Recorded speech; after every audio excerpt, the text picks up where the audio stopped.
ओम ह्रीं कार्तवीर्यार्जुनो नाम राजा बाहु सहस्रवाण यस्य स्मरेण मात्रेण ह्रथम नष्टम च लभ्यते। ओम नमो भगवते वासुदेवाय। नमः। नमस्कार दोस्तों, आज के इस वीडियो में हम आपको कामदा एकादशी की कथा सुनाने वाले हैं। आखिर इस व्रत की पूजा विधि क्या है, आपको कौन से दिव्य मंत्र जाप करने चाहिए, साथ ही जन्म राशि के अनुसार आपको क्या उपाय करने चाहिए।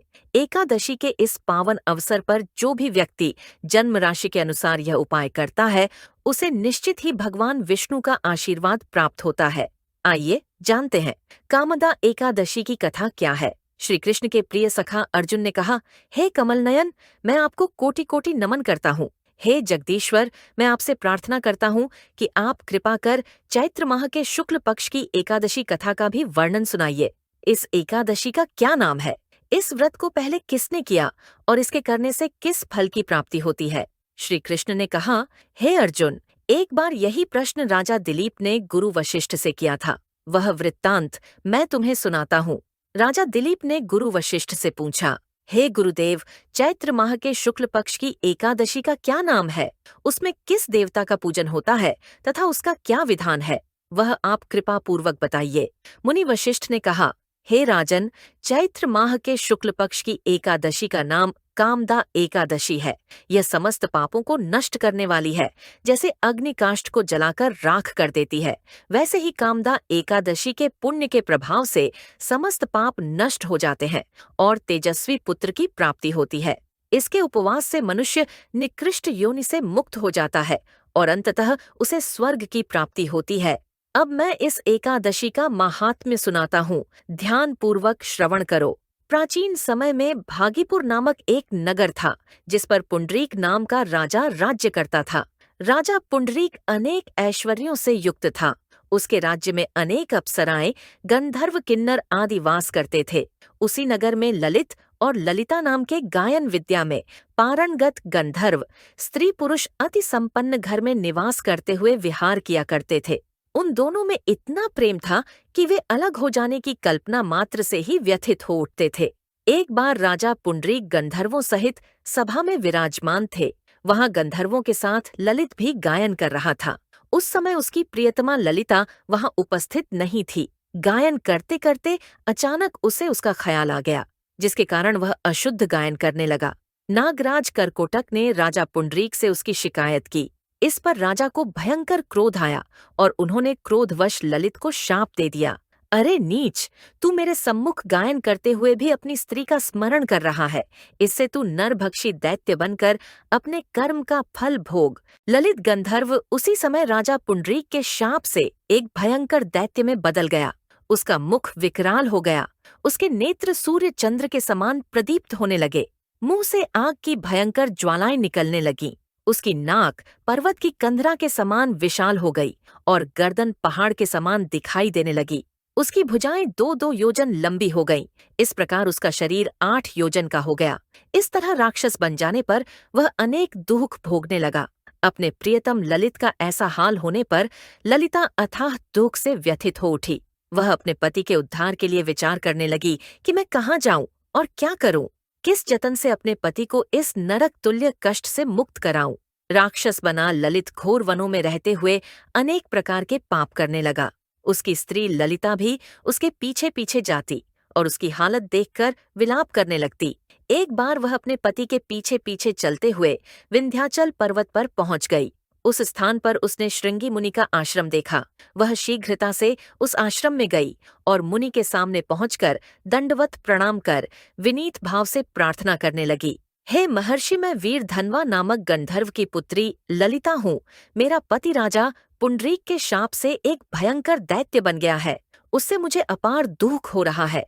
अपने पति के कष्ट के कारण मैं बहुत दुखी हूँ। हे मुनिश्रेष्ठ, कृपा करके आप उसे राक्षस योनि से मुक्ति का कोई उत्तम उपाय बताइए। समस्त वृत्तांत सुनकर मुनिश्रृंगी ने कहा, हे पुत्री, चैत्र माह के शुक्ल पक्ष की एकादशी का नाम कामदा एकादशी है। उसके व्रत करने से प्राणी के सभी मनोरथ शीघ्र ही पूर्ण हो जाते हैं। यदि तू उसके व्रत के पुण्य को अपने पति को देगी तो वह सहज ही राक्षस योनि से मुक्त हो जाएगा और राजा का शाप शांत हो जाएगा। आशी के कहे अनुसार ललिता ने श्रद्धापूर्वक व्रत किया और द्वादशी के दिन ब्राह्मणों के समक्ष अपने व्रत का फल अपने पति को दे दिया और ईश्वर से प्रार्थना करने लगी, हे प्रभु, मैंने जो यह उपवास किया है उसका फल मेरे पतिदेव को मिले, जिससे उनकी राक्षस योनि से शीघ्र ही मुक्ति हो। एकादशी का फल देते ही उसका पति राक्षस योनि से मुक्त हो गया और अपने दिव्य स्वरूप को प्राप्त हुआ।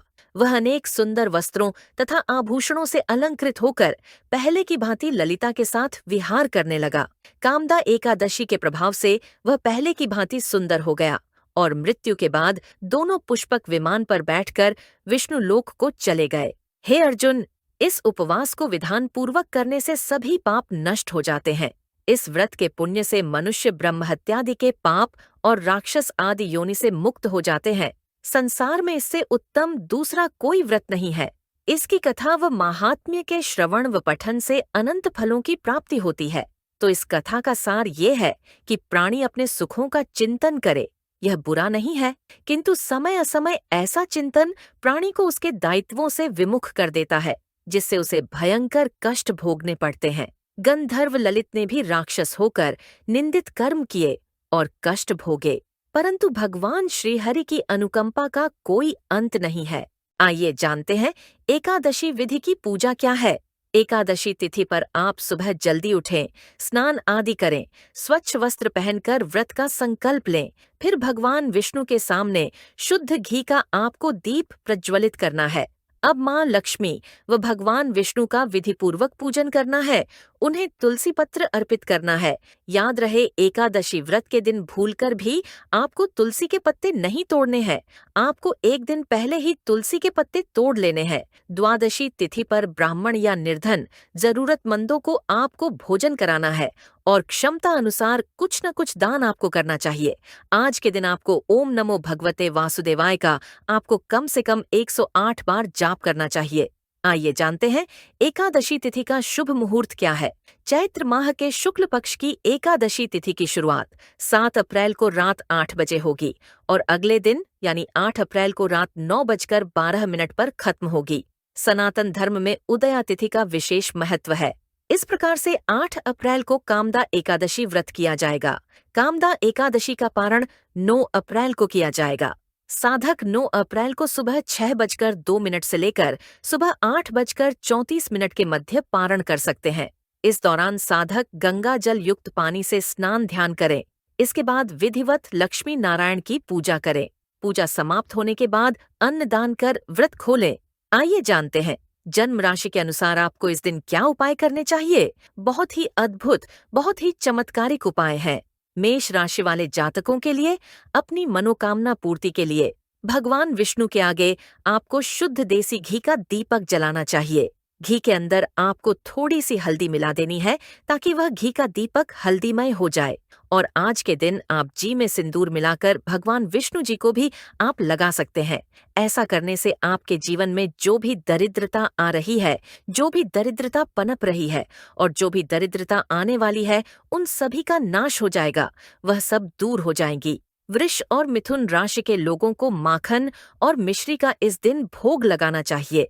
कर्क राशि वाले लोगों को आज के दिन दूध में हल्दी मिलाकर भगवान को अर्पित करनी चाहिए। सिंह राशि वाले लोगों को इस उत्कृष्ट दिन पर भगवान को गुड़ का भोग लगाना चाहिए। कन्या राशि वाले लोगों को कामदा एकादशी पर भगवान को तुलसी पात्र की माला अर्पित करनी चाहिए।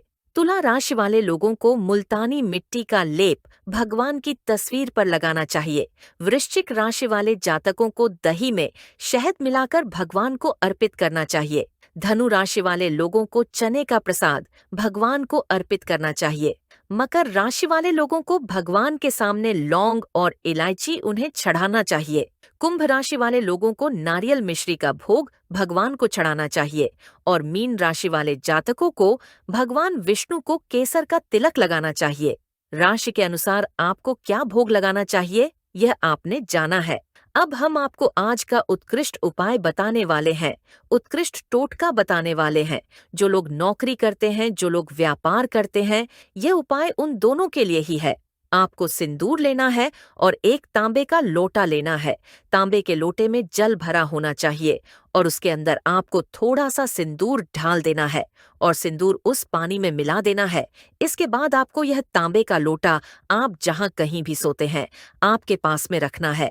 सोते समय आपको इसे अपने माथे से स्पर्श करना है। ओम नमो भगवते वासुदेवाय का कम से कम 11 बार आपको जप करना है। उसके बाद यह लोटा आपके पास में आप रख दें।